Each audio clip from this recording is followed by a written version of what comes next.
Welcome to the channel Kishan Saini education. आज है 5 सितंबर 2023, 5 सितंबर 2023, दिन मंगलवार। जैसा कि दोस्तों आप जानते हैं कि हमारे इस चैनल पे द हिंदू के आर्टिकल का एनालिसिस किया जाता है।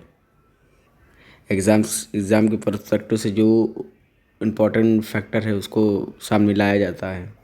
ना दोस्तों, अब हम आते हैं अपने नेक्स्ट अगले आर्टिकल की तरफ। अगला आर्टिकल है कि इस बार चाइना जो है उसके प्रेसिडेंट G20 समिट में नहीं आ रहे हैं। दिल्ली में होने वाला है और ये पहली बार होगा कि G20 की जो समिट है उसमें चाइना नहीं आ रहा है। दूसरी चीज़, रसिया के जो प्रेसिडेंट है पुतिन साहब, वो भी नहीं आ रहे हैं। इसके पीछे रीज़न जो है G20 को लेकर, G20 हो गया, G7 हो गया, उसमें एक एजेंडा चल रहा है। इसके पीछे का रीज़न तो उन्होंने नहीं बताया कि हम नहीं आ रहे हैं, क्यों नहीं आ रहे हैं। चाइना भी नहीं आ रहा है, आपका वो रसिया भी नहीं आ रहा है। इसके पीछे का रीज़न बताया नहीं है, लेकिन हम लोग एनालिसिस करते हैं इसमें कि आखिर क्या हो सकता है। ज़्यादातर जो एजेंडा है इस समय पे क्या चल रहा है, इस समय पे एंटी रसिया / चाइना, क्योंकि रसिया और चाइना एक दूसरे के साथ में है। चाइना के जो सेकंड पर्सन है शियांग साहब, वो तो रहेंगे, लेकिन फर्स्ट पर्सन नहीं आएंगे। आप अगर G20 को देखेंगे और G7 को देखेंगे तो अभी जो बाली समिट हुआ, बाली समिट में जो एजेंडा चला एंटी रसिया, इसीलिए पुतिन साहब यहाँ पर नहीं आए। और दूसरी चीज़, अभी रसिया और यूक्रेन में वॉर चलने के लिए, और वॉर के कारण क्या है कि रसिया और वेस्ट दोनों एक दूसरे के कॉन्फ्लिक्ट में हैं। दूसरा, अगर आप देखेंगे तो ऐसा तो है नहीं कि चाइना के प्रेसिडेंट कहीं ट्रैवल नहीं कर रहे हैं। अभी वो ब्रिक्स की समिट में गए थे। ब्रिक्स की समिट में उन्होंने एक्सपेंशन की थी, और जहाँ पे वो क्या बोला कि एंटी वेस्ट को क्या करना है, इस्टेब्लिश करना है, जिसका काम वेस्ट की जो हेजेमनी है, वेस्ट की जो पोजीशन है उसे क्या करना है, डाइल्यूट करना है। वेस्ट की बात करें तो इसमें ब्रिटेन, फ्रांस, अमेरिका सब आ रहे हैं। कौन सा फ्रैक्शन रशिया के साथ है, तो एंटी वेस्ट, एक तरीके से आप कह सकते हैं रसिया और रसिया के क्लोज अलायंस। वो इस समय वर्ल्ड के अंदर में क्या चल रहा है कि कौन सा फ्रैक्शन रसिया के साथ है एंटी वेस्ट। जैसे फॉर एग्जांपल लीजिए कि शंघाई कोऑपरेशन ऑर्गेनाइजेशन में आपके पुतिन साहब यहाँ पहुँचे थे। वहाँ पर क्या है कि चाइना के 6 एग्जाम्पल साहब पहुँचे थे वहाँ पे। ये बहुत ज़्यादा इंपॉर्टेंट हो जाता है कि आप इसको कनेक्ट करने की कोशिश करिए कि ब्रैकेट में क्या चल रहा है। ब्रैकेट में क्या चल रहा है, ब्रैकेट में रसिया और वेस्ट के बीच में जो बहुत बड़ा कॉन्फ्लिक्ट है, और ये जो कॉन्फ्लिक्ट है, ये कॉन्फ्लिक्ट के कारण क्या है कि जो ग्लोबल प्लेटफॉर्म जो है उनको क्या है कि अवॉइड किया जा रहा है। अब यहाँ से आपको क्या समझना है, आपको ये समझना है कि जिसकी बात भारत करता है, कि जैसे कि आप देखें कि चाइना और रसिया, ये बड़े देश यहाँ पे नहीं है, का पार्टिसिपेशन नहीं होता है। तो ये आप कनेक्ट करिए कि भारत जो चाहता है, भारत जो कहता है कि ग्लोबल इश्यूज़ अलग है, कि ग्लोबल इश्यूज़ रसिया, US, चाइना तक सीमित नहीं है। ग्लोबल इश्यूज़ के अंदर में जब हम फाइनेंस की बात करते हैं, जब हम क्लाइमेट चेंज की बात करते हैं, जब हम फूड चेन की बात करते हैं, जब हम इकोनॉमिक डेवलपमेंट की बात करते हैं, जब हम जब हम डेवलप नेशन की बात करते हैं, जब हम एनर्जी सिक्योरिटी की बात करते हैं, जब हम टेररिज्म की बात करते हैं, तो ये सब भी इश्यूज़ आते हैं, ये सब भी इश्यूज़ आते रहते हैं। लेकिन जितने भी बड़े प्लेटफॉर्म हैं उनका यूज़ कैसे किया जाता है? यूएसए का चाइना के रसिया के अगेंस्ट में रशिया चाइना वेस्ट के अगेंस्ट में इश्यूज़ किया जाता है। G20 को लेकर, G7 को लेकर वेस्टर्न वाले यूएसए चाइना के अगेंस्ट में कैसे क्रिटिसाइज़ किया। ये जो ग्लोबल एजेंडा है, ग्लोबल एजेंडा जो इंडिया के पास में ग्लोबल एजेंडा था, अभी क्या है कि उसके ऊपर भी क्वेश्चन मार्क लगा हुआ है। अपने एजेंडा के हिसाब से हम अपने जो इश्यूज़ हैं वो आगे लेकर जा पाएंगे या नहीं ले जा पाएंगे।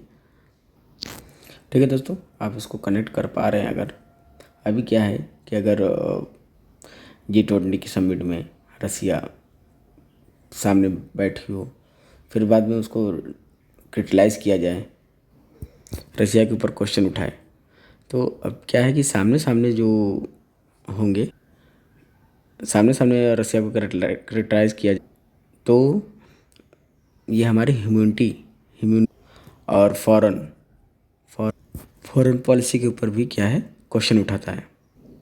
समझ में आ रहा है कि ये कैसे इंटरलिंक हो रहा है, कैसे क्या है। ये आपके IR 2 से रिलेटेड है, ये आपके एग्ज़ाम में आएगा।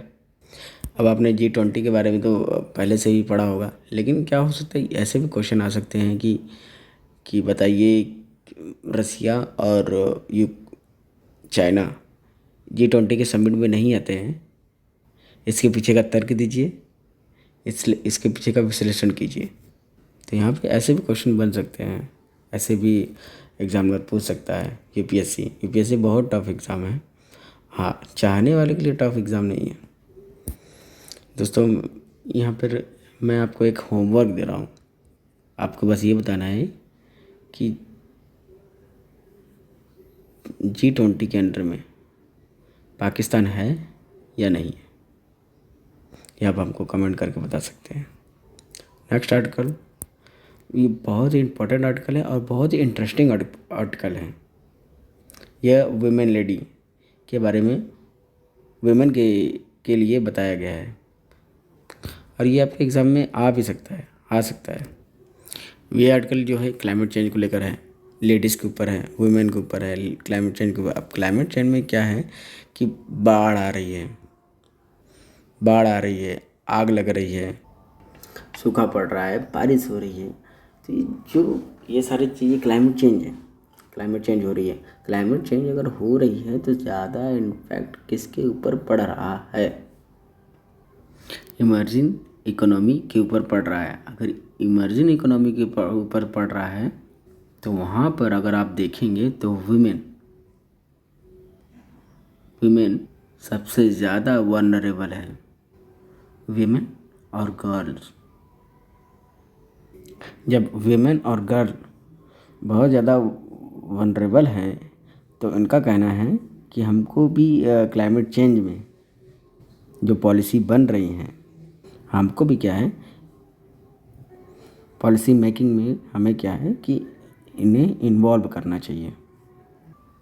अब एक एग्जांपल हम आपको बताते हैं कि पानी क्या है कि अगर पानी में जब किसी घर में पानी कम हो जाती है, सबसे ज़्यादा परेशान कौन होता है? विमेन सबसे ज़्यादा यहाँ परेशान होती है। हम लोग का क्या किया, हम लोग बाहर चले गए, ऑफिस में चले गए, काम कर रहे हैं, लेकिन अगर उनके घर में पानी नहीं है तो वो कहीं ना कहीं से व्यवस्था करके वो उतना ही परेशान होंगी। पानी को लेकर बहुत ज़्यादा परेशान हो जाती हैं महिलाएं। तो हमने क्या किया है कि अब पानी समितिज़ बनाई हैं विलेज के अंदर में कि पानी का कन्वर्जेशन कैसे किया जाए।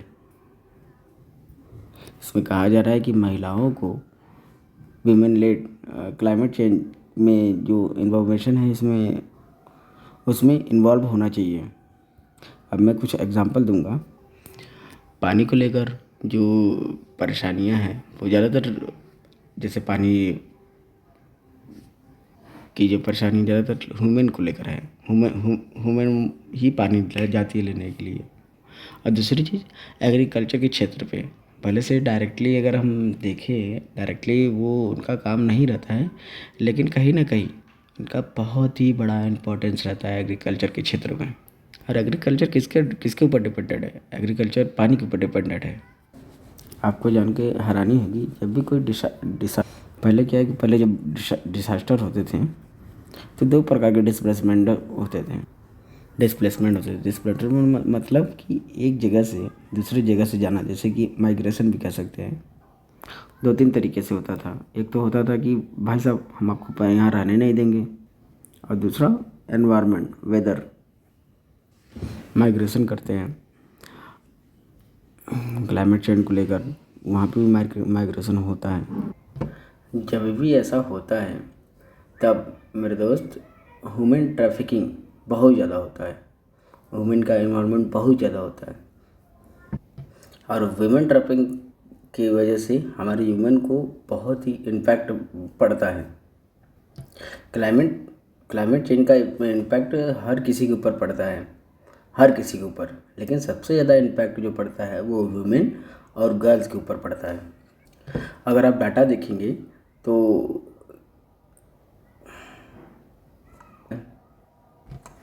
2030 तक 2.2% टोटल वर्किंग आवर्स जो है वर्ल्ड वाइड के वो लॉस्ट हो जाएंगे। किस लिए?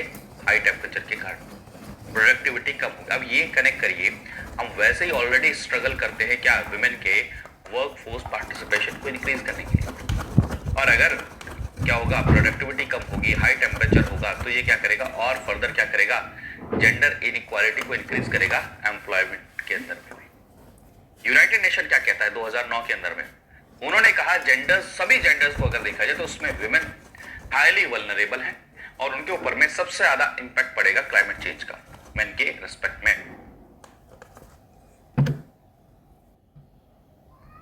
अगर देखा जाए तो, और भी अगर डाटा देखें तो यहां पर आप देख सकते हैं developing countries, least develop countries, वहां पर लेबर इंटेंसिव वर्क, उनका नेचुरल रिसोर्सेज पर डिपेंडेंस। अब आपको सोचिए, वाटर के ऊपर में डिपेंडेंस, जो नेचुरल रिसोर्सेज हैं उनके ऊपर में डिपेंडेंस, अगर वो कम होंगे तो क्या होगा, वुमेन का वर्क इंक्रीज होगा। और एक और चीज देखिए, मतलब आप समझते जाइए बस आपस में, मैं एग्जांपल दे रहा हूं, बहुत एग्जांपल लिखे हुए। ये भी कहा गया कि वुमेन ज्यादा समय तक पॉवर्टी में रहती हैं, किसके रेस्पेक्ट में, मेन के रेस्पेक्ट में। ठीक है, ये चीज समझने की कोशिश करिए। तो क्लाइमेट चेंज क्या करता है, इंपैक्ट करता है आपके लिवेबिलिटी के ऊपर में भी, आपके economic status, social economic status के ऊपर में भी। तो वहां पर क्या हुआ, वुमेन अब वहां नहीं रह सकते, वेदर पैटर्न वहां का ऐसा हो गया, वहां पर ऐसा डिजास्टर हो गया, वहां से आप रिफ्यूजी यानी कि माइग्रेट करके दूसरे देश में गए, उसको बोला जाता है क्लाइमेट रिफ्यूजी।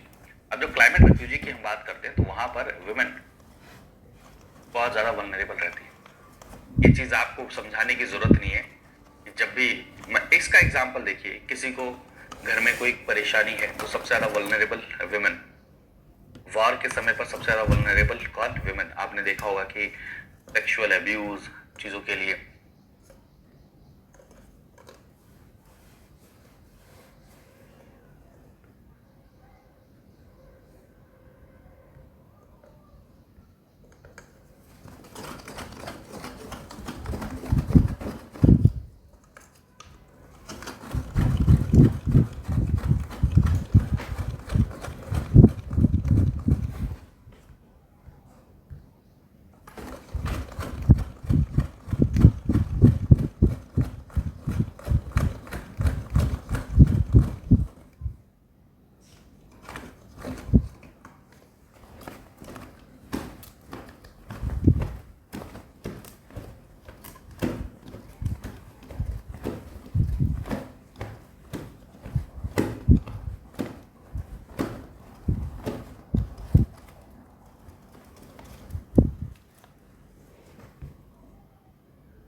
हम दूसरी बात करते हैं एजुकेशन के अंदर, कि पढ़ाई हो रही है या नहीं हो रही है। तीसरा पॉइंट याद करना, वो भी किसके लिए, प्रोस्टिट्यूशन, इन सब चीजों के लिए। तो ये चीजें, इंसान की जो चीजें हैं, ये क्या है, धीरे धीरे हर एंगल में। और हम क्लाइमेट ट्रैफिकिंग, एक रिपोर्ट आई थी, एक देश में क्या है, नेपाल के अंदर में जो अर्थक्वेक आया, वहां पर क्या हुआ, वाला एग्जाम्पल लिखोगे, फूड वाला एग्जाम्पल लिखोगे, वाटर वाला एग्जाम्पल लिखोगे, आपके में लो इनकम हाउस होल्ड के बारे में अगर देखा जाए,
और अगर क्या होगा, प्रोडक्टिविटी कम होगी, हाई टेम्परेचर होगा, तो ये क्या करेगा और फर्दर क्या करेगा, तो इम्पैक्ट पड़ रहा है वो विमेन और किसके ऊपर में, आपके गर्ल्स के ऊपर में पड़ता है। अगर आप डाटा देखते जाए क्लाइमेट चेंज का impact location, socio economic status और जेंडर के हिसाब से अलग अलग पड़ता है। हो सकता है एक क्लाइमेट चेंज मेन के लिए अलग है और वुमेन के लिए अलग है, यही बात। और यहाँ पर आप देख सकते हैं वही क्या इंटरनेशनल लेबर ऑर्गेनाइजेशन क्या कहती है, 2030 तक 2.2% टोटल वर्किंग आवर्स जो है वर्ल्ड वाइड के वो लॉस्ट हो जाएंगे, किस लिए, हाई टेम्परेचर के कारण। प्रोडक्टिविटी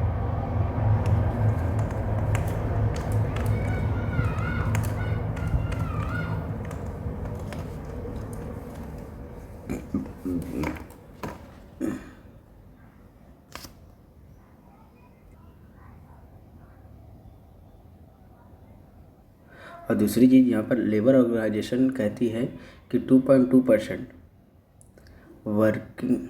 वर्किंग लॉस हो जाएगी क्लाइमेट चेंज को लेकर। और वैसे भी हम वुमेन को लेकर बहुत सारी परेशानियाँ झेलते हैं, कहते हैं कि काम के लिए। और क्या है कि जब क्लाइमेट चेंज बढ़ेगा तो इसमें और काम नहीं कर पाएंगे। काम नहीं करने से हमारी अर्थव्यवस्था में थोड़ा सा रुकावट आएगी। और ये भी कहा गया है कि वुमेन ज़्यादा समय तक पॉवर्टी में रहती हैं, किसके रिस्पेक्ट में, मेन के रिस्पेक्ट में। और क्लाइमेट चेंज क्या करता है कि आपकी इकोनॉमी के ऊपर भी इम्पैक्ट डालता है। आपको समझ में आ चुका है कि इतना समझ में आ चुका है कि वुमेन कितना इम्पोर्टेंट करते हैं क्लाइमेट चेंज को लेकर, क्लाइमेट चेंज में कितना पार्टिसिपेशन है इनका। ये सारा का सारा आर्टिकल कि क्लाइमेट चेंज हो गया, क्लाइमेट चेंज में जब इम्पैक्ट पड़ता है तो वुमेन के ऊपर कितना इम्पैक्ट पड़ना चाहिए। ये एग्ज़ाम में GS नंबर 3 में अगर आ गए तो आप क्या लिखेंगे, यही सब सारे एग्जाम्पल आप लिख के आएंगे तो ज़रूर से ज़रूर आपका नंबर आएगा। एग्रीकल्चर का एग्जाम्पल लिख दो, फूड से रिलेटेड एग्जाम्पल लिख दीजिए। उसके बाद क्या है, वाटर से रिलेटेड एग्जाम्पल लिख दीजिए। अब यहाँ पर UN का कहना है 80% जो क्लाइमेट चेंज से रिलेटेड जो डिसास्टर होते हैं, घर में जो महिलाएं जो बच्चे एक दूसरे से लेकर जो शिफ्ट होते हैं, डिस्प्लेस्ड होते हैं, वहाँ पे एक और चीज़ देखिए, ट्रैफिकिंग। एक रिपोर्ट आई थी कि नेपाल के अंदर में क्या है, नेपाल के अंदर में अर्थक्वेक आया। उसके बाद यहाँ की जो वुमेन जो शिफ्ट कर रही थी तो वहाँ पे ट्रैफिकिंग को लेकर बहुत सारे वुमेन ज़्यादा प्लान करती है। इस यहाँ से वहाँ तक एक तो होता है कि इंसान चलो ठीक है, आप यहाँ पर रह नहीं पा रहे हैं, आपको रहने नहीं दे रहे हैं, एक तो ये हो गया। एक हो गया क्लाइमेट रिफ्यूज, कि किसी भी कारण से अपने जहाँ पे आप रहते हैं वहाँ पे क्लाइमेट हो गया, जैसे अर्थक्वेक आ गया, बाढ़ आ गया, उसके हिसाब से आप क्या है कि जो रिफ्यूजी एक देश से होकर दूसरे देश में जो रिफ्यूजी होते हैं, क्लाइमेट रिफ्यूजीज होते हैं, यहाँ पे वुमेन बहुत ज़्यादा वनरेबल, घर में कभी परेशानी हो गया तो सबसे ज़्यादा चिंता में रहती है वुमेन। आप देखेंगे कभी जैसे वार हो गया, वार में क्या है कि वुमेन को सेक्सुअल एब्यूज़ का शिकार होती हैं, उन्हें कैद कर लिया जाता है, बच्चियों को कैद कर लिया जाता है। ठीक है दोस्तों, समझ में आ गया कि क्या है क्या है, इसको आप कैसे लिंक कर सकते हैं एग्ज़ाम के पर्सपेक्टिव से।